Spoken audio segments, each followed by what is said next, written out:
మామిడికాయ వడియాలు చూసారా అండి? ఎంత వచ్చాయో ఎండాక చూపిస్తున్నాను. రేగొడియాలు పెట్టుకోవడం కష్టం అనుకునే వాళ్ళకి ఈ మామిడికాయ వడియాలు చాలా ఈజీగా పెట్టుకోవచ్చండి. టేస్ట్ కూడా చాలా బావుంటది. ఎలా పెట్టాలో చూపిస్తాను చూడండి. ఏ మామిడికాయలనైనా తీసుకోవచ్చండి. కానీ కాస్త పుల్లగా ఉండేలా చూసుకోండి. వడియం అనేది చాలా టేస్టీగా ఉంటది. వాటిని మిక్సీ పట్టొద్దండి. ఇలా కోరేసుకుంటేనే వడియం అనేది వస్తది. మీకు చూపించాను కదా!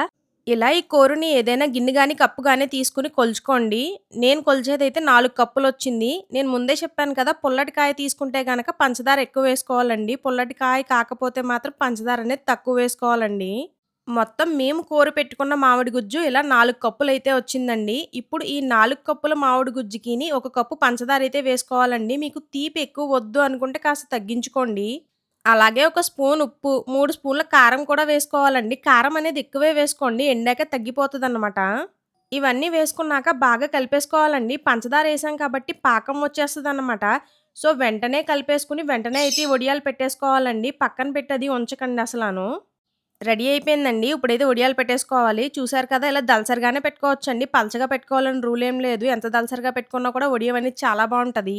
చూసారా రసం అనేది ఎలా వచ్చేస్తుందో? ఈ రసాన్ని పెట్టుకోకండి. గమ్మున వడియాలు. ఈ రసాన్ని ఏం జేస్తారు అంటే మా అమ్మగారు ఎందుకులెండి నేను చెప్పను. ఈ వడియాలు జర్నీ చేసేటప్పుడు అంటే దాహం అనిపించినప్పుడు, వికారంగా అనిపించినప్పుడు చాలా బావుంటాయండి. సో, మీరు కూడా ట్రై చేయండి.